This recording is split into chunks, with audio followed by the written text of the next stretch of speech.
A very good morning to all of you. आपका Muslim law के lecture में स्वागत है। देखिए, आज हम जो डिस्कस करने वाले हैं उसका टॉपिक है हु इज़ अ मुस्लिम। ये एक नई लेक्चर सीरीज़ है, बाकी की लेक्चर सीरीज़ कंटिन्यू चलेंगी। इस लेक्चर सीरीज़ में हम बहुत सारी नई बातें डिस्कस करने वाले हैं। लेक्चर ज़्यादा लंबा नहीं होगा, शॉर्ट होगा, तो प्लीज़ लेक्चर को पूरा देखिएगा। सब्सक्राइब कर लीजिए चैनल को अगर आप पहली बार इस चैनल पे आ रहे हैं, और इसके अलावा आप कमेंट करिए अगर आपको कोई डाउट है, इंस्टेंटली आपको उसका जवाब दिया जाएगा। और इसके अलावा आप लाइक भी कर सकते हैं। अगर आप इस वीडियो को सुन रहे हैं तो प्लीज़ लाइक ज़रूर करिए। उससे हमारा जो पूरी टीम है जो पीपीटी तैयार करती है और जो पूरा सेटअप है वो बहुत, इससे लोग मोटिवेशन उनको मिलता है। तो वीडियो को लाइक ज़रूर करिए अगर आप उसे पहली बार सुन रहे हैं। अगर आप एक रिपीट मोड पे सुन रहे हैं या दोबारा रिटर्निंग व्यूअर हैं तो प्लीज़ इसको ज़रूर लाइक करिए और इसको ज़्यादा से ज़्यादा शेयर करिए। चलिए लेक्चर को शुरू करते हैं बिना टाइम वेस्ट करे।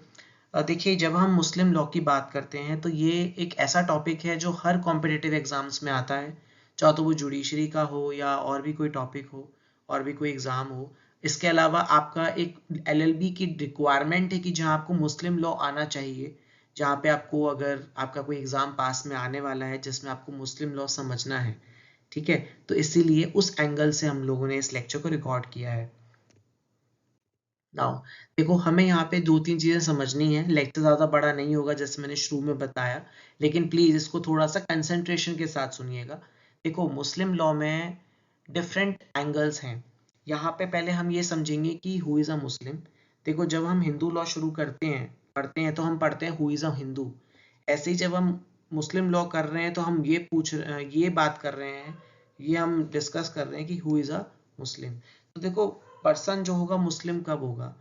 या तो वो जो पर्सन होगा मुस्लिम होगा बाय बर्थ, ठीक है, दैट इज उसके माता या पिता दोनों ही मुस्लिम हैं, या उसके कोई भी एक पेरेंट्स मुस्लिम है, ठीक है, या तो उसके फादर मुस्लिम है या उसकी मदर मुस्लिम है, तो भी वो मुस्लिम की कैटेगरी में आएगा। He will be Muslim as per the Shariat law. हमारे यहाँ जो, ये देखो यहाँ पे जैसे हमारे यहाँ हिंदू मैरिज एक्ट होता है, इसलिए यहाँ पे हम लोग, एक होगा 1937 एक्ट जिसको हम बोलते हैं शरियत एक्ट, ठीक है। एक होता है 1939 एक्ट जो डिसोल्यूशन के लिए यूज हम करेंगे word dissolution, dissolve of marriage. और एक हमारा जो जो शायरा बानो बेगम के पास बाद जो हमारा अमेंडमेंट आया था, मेजर अमेंडमेंट, उसकी हम बात करेंगे।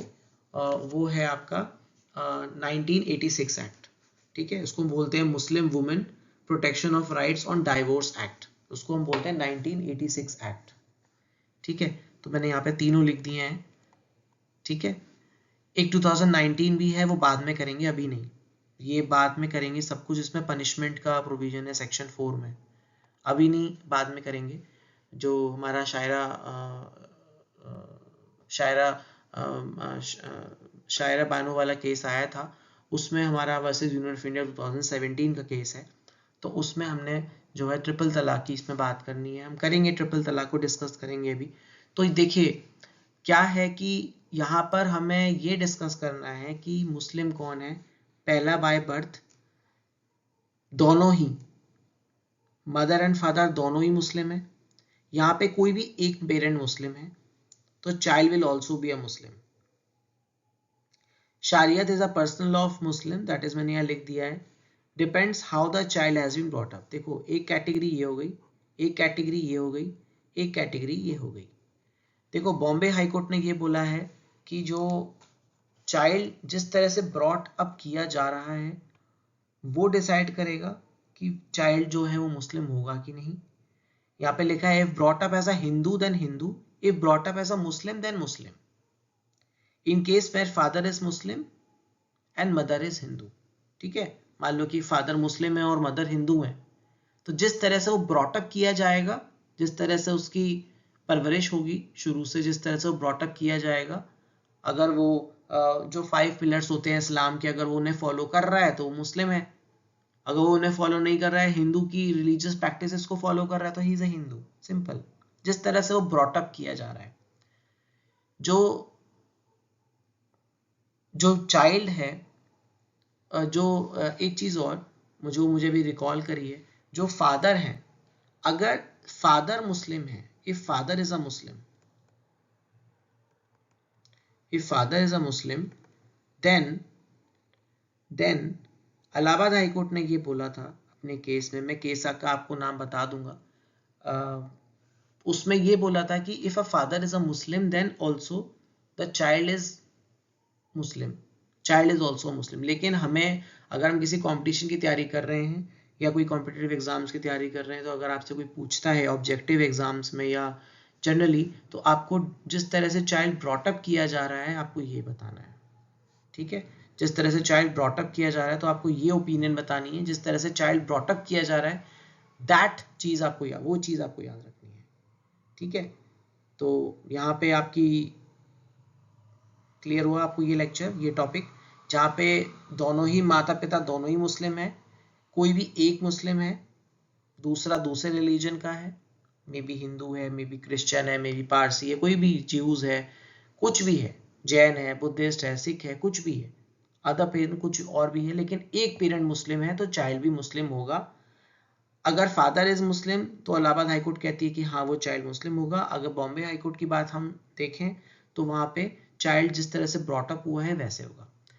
शरीयत एक्ट के अकॉर्डिंग मैंने आपको बता दिया कि अगर एक पेरेंट मुस्लिम है तो it will be as per the Shariat act कि भाई it will be that child will be a Muslim, ठीक है। आई होप आपको ये क्लियर हुआ होगा। अब आपको क्लैरिटी आ गई होगी कि तीनों category, by birth, by parents, either of the parent, and by how the child has been brought up, fine. I hope आपको ये लेक्चर समझ में आ गया होगा। 7 मिनट का लेक्चर है, ज़्यादा लंबा लेक्चर नहीं है, मैंने रिपीट पे बताया है ताकि आपको चीज़ें ज़्यादा देर तक याद रहें। With this I thank you very much. Please subscribe करिए, लाइक करिए, कमेंट करिए। आपकी एक लाइक से जो वीडियो बनाता है, जो वीडियो रिकॉर्ड करता है और जो पूरी टीम उसको स्टडी करके ढूंढ के निकालती है, उनकी मेहनत होती है। सिर्फ एक लाइक करने से कुछ नहीं जाता।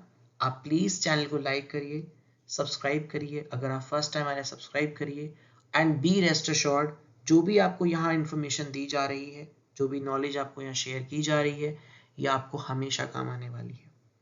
With this, thank you so much, please take care.